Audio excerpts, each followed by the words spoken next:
జిల్లాలో ఉదయం మందకొడిగా పోలింగ్ ప్రారంభమైనప్పటికీ ఆ తర్వాత ఓటర్లు భారీగా తరలివచ్చి తమ ఓటు హక్కు వినియోగించుకుంటున్నారు. మావోయిస్టు ప్రభావిత ప్రాంతాలున్న చోట్ల పోలీసులు అప్రమత్తమయ్యారు. పూర్తి అప్డేట్స్ అడిగి తెలుసుకుందాం. మా ప్రతినిధి భూపాల్ మరిన్ని అప్డేట్స్ అందిస్తారు లైవ్ లో. భూపాల్. ఖమ్మం భద్రాద్రి జిల్లాలో ఈరోజు ఉదయం ప్రారంభమైన పోలింగ్ చివరి దశకు చేరుకుంది. ప్రధానంగా ఇప్పుడు పోలింగ్కి సంబంధించి అంటే ఓట్లు దాదాపుగా అయిపోయినట్టు చెప్పవచ్చు. ప్రధానంగా ఇప్పటి వరకు జరిగిన పరిస్థితి ఖమ్మం జిల్లాలో దాదాపుగా 72.45% పోలింగ్ నమోదైంది. అదేవిధంగా భద్రాద్రి జిల్లాలో 65.18% ఓటింగ్ అయితే నమోదైంది. ఇప్పటికీ ఇది 3 గంటల సమయంలో జరిగినది.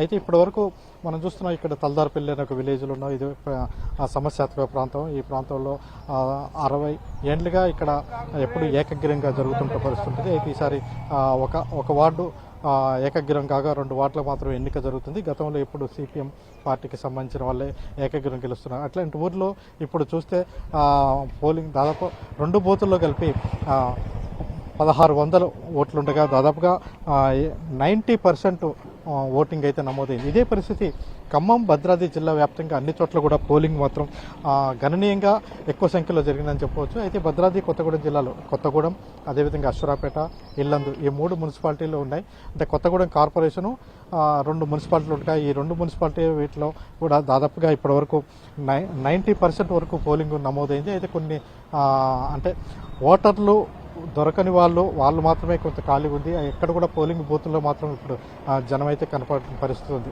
అదేవిధంగా ఖమ్మం జిల్లాలో 5 మున్సిపాలిటీలు ఉండగా అంటే ఏదులాపురం, అదేవిధంగా వైరా, కల్లూరు, సత్తుపల్లి, మధిర వీటిలో పోలింగ్ అయితే చాలా వేగంగానే జరిగింది. అయితే ఉదయం మందకొడిగా జరిగినప్పటికీ మధ్యాహ్నం టైంలో మాత్రం పూర్తిగా పోలింగ్ నమోదైందని చెప్పవచ్చు. పెద్ద సంఖ్యలో ఓటర్లు అయితే తమ ఓటు హక్కుని వినియోగించుకున్నట్లుగా తెలుస్తుంది. ఎక్కడ కూడా పెద్దగా అవాంఛనీయ సంఘటన జరగదు. ఏదులాపురం, జలగం నగర్లో ఒక చిన్న స్వల్ప వివాదాలు, అదేవిధంగా భద్రాద్రి కొత్తగూడెం కార్పొరేషన్లో కాంగ్రెస్, బీఆర్ఎస్ల మధ్య కొంత వివాదాలు చోటు చేసుకున్న పడింది. ఈ వివాదాలు కూడా తోపులాటల వరకే పరిమితమైంది. అయితే ప్రతి పోలింగ్ స్టేషన్ వద్ద ప్రధానంగా పోలీసులను కూడా పెద్ద ఎత్తున పెట్టిన పరిస్థితి. ఎందుకంటే ఎటువంటి అవాంఛనీయ సంఘటనలు జరిగినా, గొడవలు జరిగినా వాటిని కంట్రోల్ చేయడం కోసం పోలీసులను ఎక్కువ సంఖ్యలో వినియోగించడం జరిగింది. అందువల్ల ఎటువంటి అవాంఛనీయ సంఘటన జరగకుండా ఎప్పటికప్పుడుగా అంటే పోలీసులు లాఠీలకు పని చెప్పకుండానే వాళ్ళందరినీ సర్ది చెప్పడం, పంపించడం అనేది ఎక్కువ సంఖ్యలో జరిగింది. ఈ నేపథ్యంలో ఎక్కువగా ఎక్కడ అవాంఛనీయ సంఘటన జరగలేదని చెప్పవచ్చు.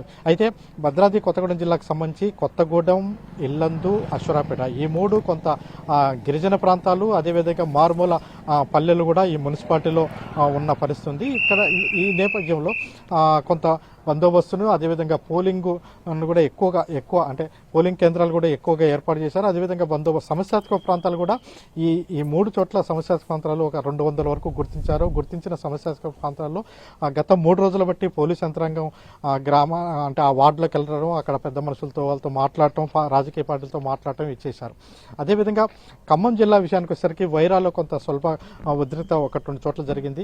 అయితే ఇది పెద్ద స్థాయిలో స్థాయిలో మాత్రం గొడవలు అయితే జరగలేదు. మొత్తం మీద ఇప్పటివరకు జరిగిన పోలింగ్ పర్సంటేజీ అంటే చూస్తే పంచాయతీ ఎన్నికల్లో కూడా జరిగిన పంచాయతీ ఎన్నికలు కూడా ఎక్కువగా పోలింగ్ నమోదైంది చెప్పవచ్చు. ఒక భద్రాద్రి కొత్తగూడెం జిల్లాలో పంచాయతీ ఎన్నికల్లో రాష్ట్ర వ్యాప్తంగా అతి తక్కువగా భద్రాద్రి కొత్తగూడెం జిల్లాలో నమోదైన పరిస్థితి. అయితే ఆ పరిస్థితి నుంచి ఎక్కువగా చైతన్యవంతం చేసి ఎక్కువ మంది ఓటింగ్కు వచ్చే విధంగా అయితే చేయడం జరిగింది. ఆ నేపథ్యంలో భద్రాద్రి కొత్తగూడెం జిల్లాలో కూడా ఈసారి ఇప్పుడు మాత్రం పోలింగ్ మాత్రం చాలా ఎక్కువగానే జరుగుతున్నట్టుగా మనకు కనపడుతుంది. Right Bhopal, thanks for the updates.